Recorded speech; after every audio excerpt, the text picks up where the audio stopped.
Woo. So we've got some interesting cards in this one, I must say, Aries. The card on the bottom here is Devil. Devil card. Do, do, do. As we see, this lady devil here has three, I don't know if they're babies or imps or cherubs or whatever they are, but they clearly have collars on, and she has leashes on them. Now, if you'll see, this collar right here, it's big enough he could just lift it up over his head and get out of her grasp, but he doesn't do so because he may not be aware of that. Like so many of our vices, we don't realize how we become enslaved to them over time if we're not careful. This can be addiction. This can be unhealthy or toxic relationship or persons. This can be any kind of thing that we put, anything we make our higher power. Can really be represented in this devil card. Anything that's too darn important to us as well. So we will see how this plays out as we get to the rest of the cards. So let me do that, and we'll have a better perspective perhaps for the influence that devil card has in your reading. So Aries, we start off here with Lover's card. The Lover's card is the Gemini card. It's a card of duality. It's represented here by the number 6. And in this card, we can see here this lady who's sitting in the bed, she's reading a letter from her boyfriend, and his picture's right there in black and white at the tip of my index finger. She's got a vampire jumping in the window right here, and she's kind of intrigued because her nice boyfriend who looks good on paper doesn't incite her passion the way this vampire leaping through the window does. The dog is looking to her to know what to do here. The Lover's card can be just that. It can be lovers, soulmates, twin flame. Then again, it could be that conflict, that ambivalence that people feel, that need to make a head versus heart decision, like the gal in the bed here. Her head is telling her that the guy makes more sense in the photograph, but her heart is telling her, who's a sexy vampire coming in the window here? So either way, this can be about making a big decision, head or heart decision, right? In love or in some other area. Now we look here at the Seven of Ghosts card. The Seven of Ghosts has to do with options. And the person here down below that's holding the cat on his shoulder has lots and lots of different fantasy ideas. This is a person who's not yet ready to commit to any one way or one person or one idea with that, but is rather kind of having wishful thinking about some of the options in life, some of the things that he or she can attain. Right? So again, we see here this head or heart decision, and we also see lots and lots of options. So the person might be thinking, yeah, I'd like to fall in love and get married, but, playing around, playing in the field sounds fun too at the same time. So this may be a person who really doesn't know yet which way he or she wants to go. But they have lots of options for doing it. And then here we see the Page of Pumpkins. And pumpkins is the earth sign here. So that's Taurus, Virgo, or Capricorn. It's our earth element. And the page is a student, typically. Now, this one looks a little bit like Wednesday from the Addams Family. But this is someone who's curious about the world, the earth, the way it works. She's put her books down and she's learning from the things in the world, which is much like a scholar does. Children, they learn about physics from playing outside, if they're not strapped to a computer. But they learn a lot that way. And this has to do also with the beginning of a business enterprise, kind of getting those ideas for that. Again, maybe not, the Knight of Pumpkins would be going out to take that energy of knowledge and test it in the real world where this person's still studying. And that is a similar energy to what we saw here in the Seven of Ghosts, where the person is looking at things, contemplating things, but not yet really able to commit either way, right? Same thing with this lady. There's no commitment here. She's simply looking to see what will happen next. The longer she waits, though, the more loss of choice she actually will have, right? Because that vampire is going to have his own decisions to make. He looks a lot more decisive than she does at this point. But let's play the tape through here. So we have a person who's Conflicted has a lot of different options and so forth, but isn't really sure, what to do with that. Now, there's a lot of options. And then we see here the Three of Ghosts. Now, this is the energy that's being moved from the Lovers into the Three of Ghosts energy. So this could be, as in lovers and marriage and the celebration of that. Or it could be the person's contemplating that lover and it winds up being a third party situation. Remember, if she gets out of that bed with the vampire, if they go off together, this guy, I think his name is Jonathan from the Bram Stoker Dracula book.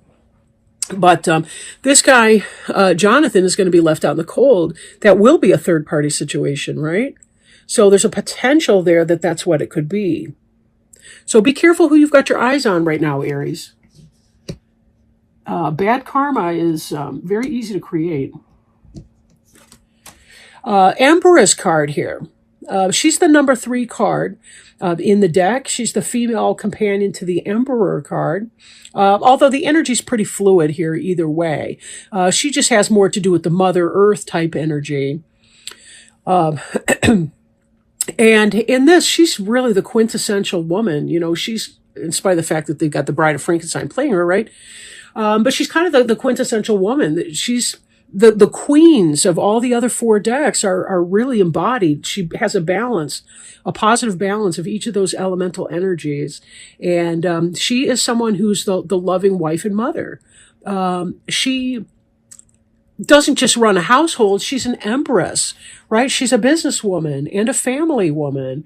And she's got it all going on. Again, emphasis is not specifically woman, but it is a maternal energy type card. And this Empress, trying to think here.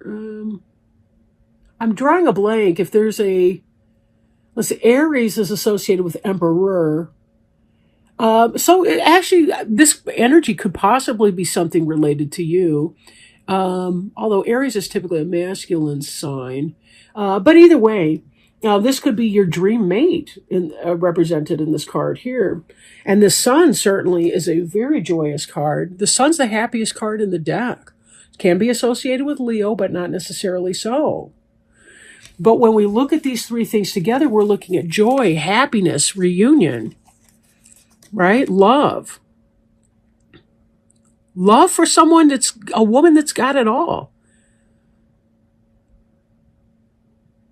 Happiness, right? Whatever it is that you're wanting and you're thinking about, you're really thinking it's going to be this great celebration over here. And it does look like it's going to be quite happy for you. I flipped those, didn't I? Nope. Sorry. I don't have time to back it up and go see the Empresses of the Metal. So you're coming out of that place and possibly making a decision on one person. But again, there may be consequences to that because I'm not 100% positive that she's available. And it looks like you're wanting to start up something earthly with someone, but you're not sure exactly how you want to go about that. And see, now I'm looking at this card. This is kind of the on your mind final outcome card. We've got somebody stealing the trick-or-treaters' Halloween candy. So there's very much a disappointment and loss because somebody else stole this away. So again, what is this, Aries? This looks like you're, whoops, sorry, I'm not even well in frame.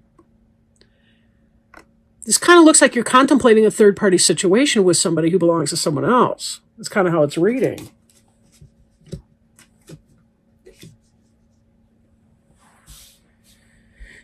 And this Empress, she may be awesome, but it may come at a price.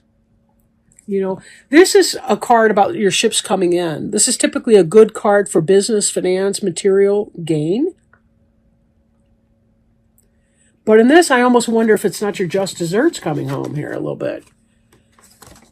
Just be careful the karma involved, when you step out with somebody, if that's what you're actually thinking.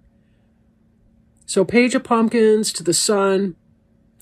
You want to begin something earthly with someone. And there is a sense of success and waiting for those ships to come in. But let's look too at this card here, the Four of Bats. The Four of Bats is someone who's rest, meditation, peaceful contemplation. So you may get what you want, but is it based on ego or is it based on real love? And while you're waiting for your ship to come in, there's going to be that sense of meditation and so forth. But this is a thought of a theft. Maybe there's a time you have to wait because that person is getting out of another relationship. So at this point, I'm circling back to this Devil card and thinking, be careful with what you serve. Watch what you serve. Watch what you worship. Because we can become ensnared or possessed by or enslaved to people and things that are not necessarily good for us. Ill-gotten gains. Well, there's an old saying about it, but I can't remember how it goes. It's like ill-gotten gains. All right. This card assures you that a positive health change is occurring as a result of prayer, positive thinking, and divine intervention. Your faith is rewarded in an unexpected and happy way. It's time to remain positive and release any fear to God and the angels. They have heard and answered your prayers. Although the outcome may differ from your expectations, nonetheless, you'll uncover great blessings from this situation. And most of all, Archangel Raphael is helping you find peace right now, for serenity is the greatest foundation for your health. Possible specific meanings. Contact a prayer group to pray for the situation. Ask Archangel Raphael to boost your faith. Use only positive words and phrases to describe your health. And affirm daily, I am healthy in all ways right now. And then your prayer on the card reads, Dear God and Archangel Raphael, thank you for your miraculous intervention and healing energy, which has restored the health of, and then insert the name of the person you've been praying for.